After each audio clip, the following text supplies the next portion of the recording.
In 1849, it took the clipper ship Flying Cloud 89 days to reach San Francisco's Golden Gate Harbor from New York. In the spring of 1945, no point on Earth was more than 40 flying hours away from San Francisco. In those 100 years, San Francisco grew larger as the world grew smaller. It developed into a vigorous and cosmopolitan center of commerce and culture, and of industry and shipping for the war in the Pacific. And for 9 weeks in the spring of 1945, San Francisco was the center of men's hopes for lasting peace.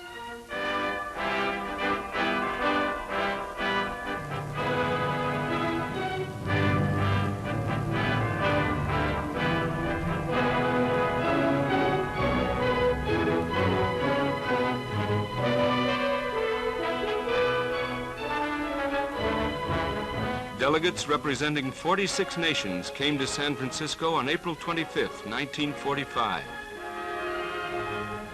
Representing almost 2,000 million people, more than 80% of humanity. All at war when the conference was begun, they came with hope born of common struggle.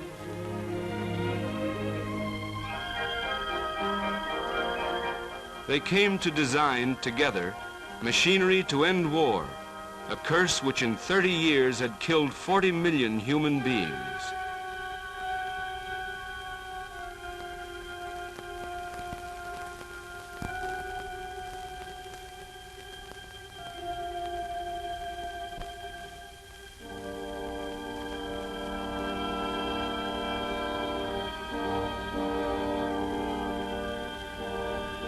Maimed countless millions more, both armed and unarmed.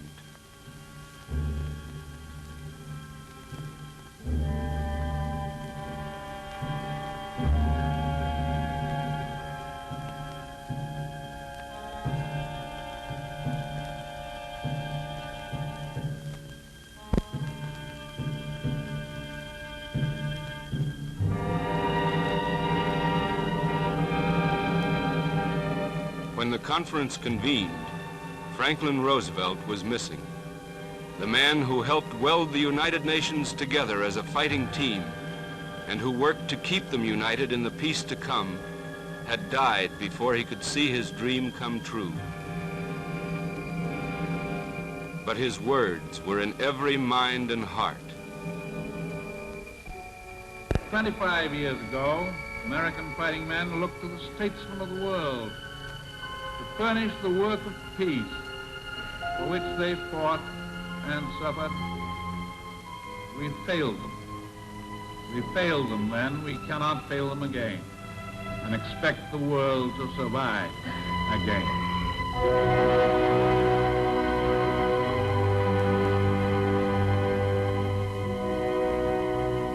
President Truman, Roosevelt's friend and successor, opened the conference by radio from Washington. Delegates to the United Nations Conference on International Organization.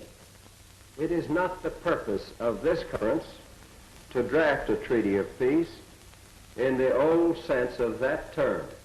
This conference will devote its energies and its labors exclusively to the single problem of setting up the essential organization to keep the peace. You are to write the fundamental charter.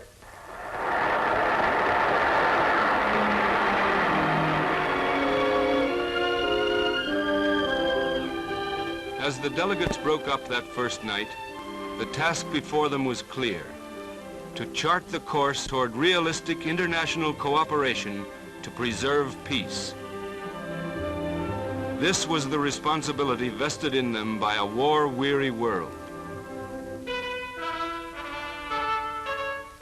It was for this they had gathered, at the invitation of the governments of China, Great Britain, the USSR, and the United States. This was the step made possible by Dunkirk and Stalingrad, and Normandy and the Burma Road, and Midway, planned for at Casablanca, Cairo, Moscow, Tehran, Dumbarton Oaks, and Yalta. Delegates from 46 and later 50 nations were there.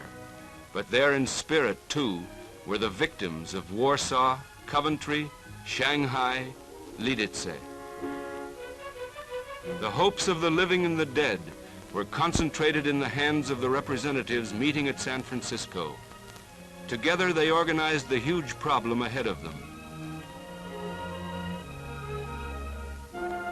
The discussion and amendment of the proposals prepared at Dumbarton Oaks. Each nation was represented on all 4 large commissions, set up to work out the general provisions of the United Nations Charter and the actual structure of the General Assembly, Security Council, and judicial organization. These committees were divided into smaller working groups, 12 in all.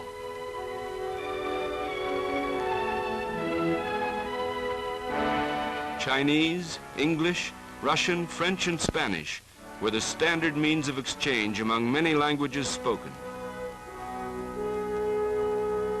And in 9 weeks, the charter was ready to go before the participating governments for ratification.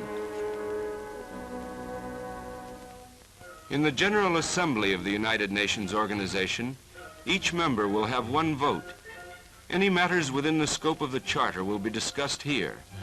Recommendations will be made to the Security Council. The Security Council will have 5 permanent members and 6 others elected by the General Assembly for 2 years. It is to be the enforcement arm of the organization. An International Court of Justice in permanent session will decide legal aspects of international disputes.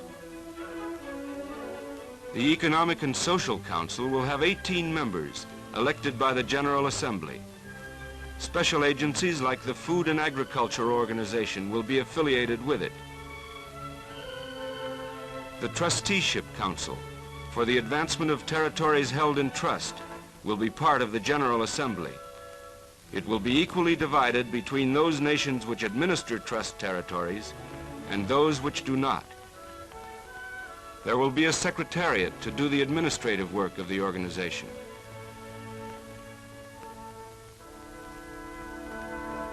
These provisions were not easily arrived at. They were hammered out of debate, stretched and contracted by compromise. The result is a constitution which is at the same time an expression of high ideals and of practical measures. To be effective, the Charter needs the active cooperation of people everywhere. The same efforts and understanding that went into the writing of the Charter will be needed to make it a working instrument.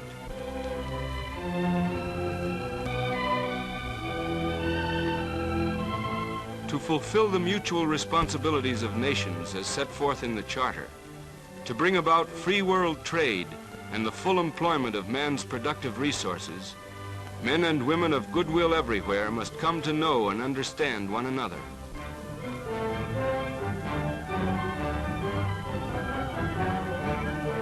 In this Charter, humanity has declared its united purpose to work towards those economic goals. The Social and Economic Council of the United Nations Organization gives the peoples of the world an instrument with which to promote a higher standard of living everywhere. Through their delegates at San Francisco, the member nations pledged to use that instrument.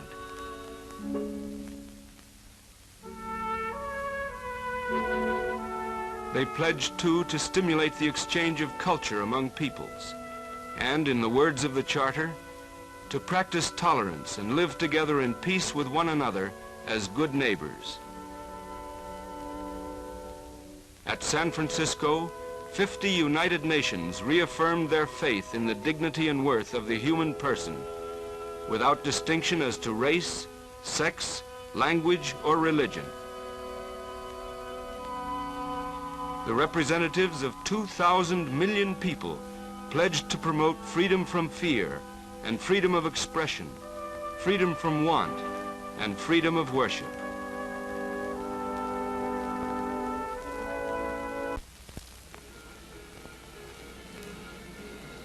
The second week of the conference brought the news of Germany's surrender, proof of the power of unity against a common enemy.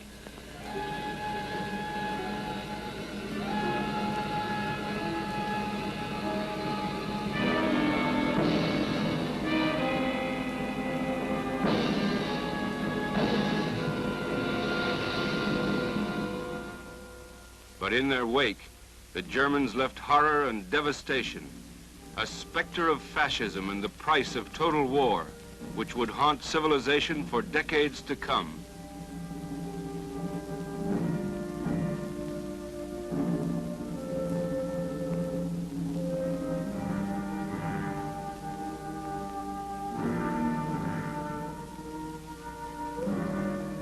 Strong and effective machinery must guarantee that succeeding generations shall be spared such destruction.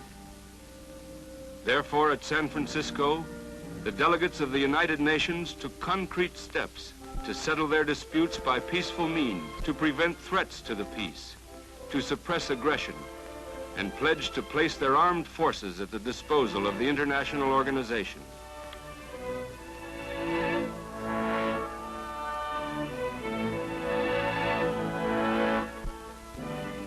For speedy combined action, air forces will be held immediately available.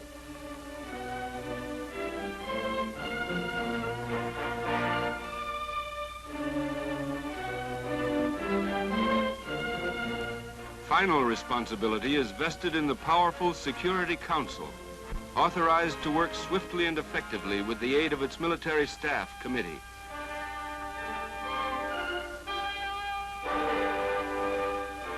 This machinery was not designed without disagreement and dispute, but the final blueprint had the unanimous approval of the participating delegates. And it is now my duty, my honor and my privilege in the chair to call for a vote on the approval of the Charter of the United Nations, including the Statute of the International Court, and also of the agreement on interim arrangements. If I have your pleasure, may I invite the leaders of delegations who are in favor of the approval of the Charter and the Statute and the agreement on interim arrangements to rise in their places and be good enough to remain standing while they're counted.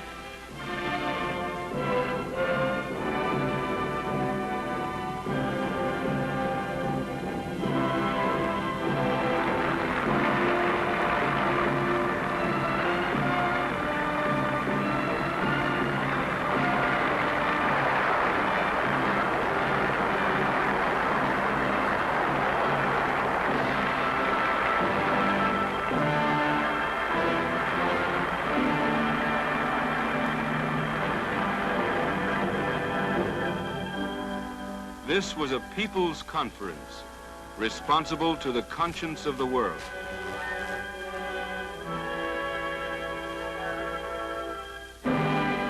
Here, in the midst of war, the world's people collaborated in the drafting of a workable international constitution.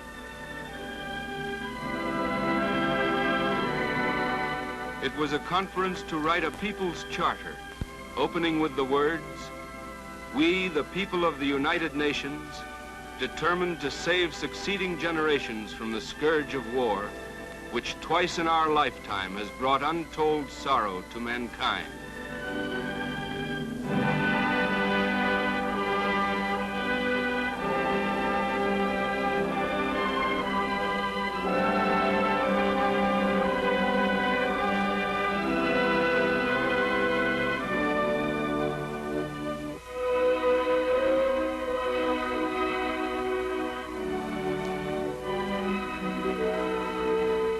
It was a people's conference and a soldiers' conference, meeting under the eyes of veterans of two wars and the generation which must suffer if the Constitution fails. Common people and their governments alike were aware of the stakes.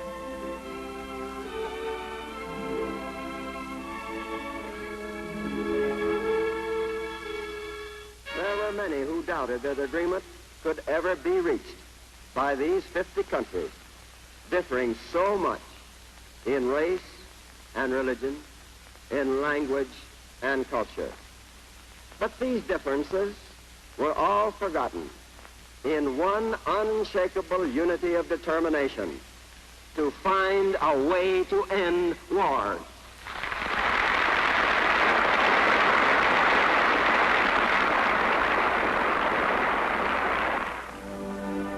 this charter points the way. But whether the world is to move in that direction will depend finally upon the vigilance and sovereign will of the peoples of the world.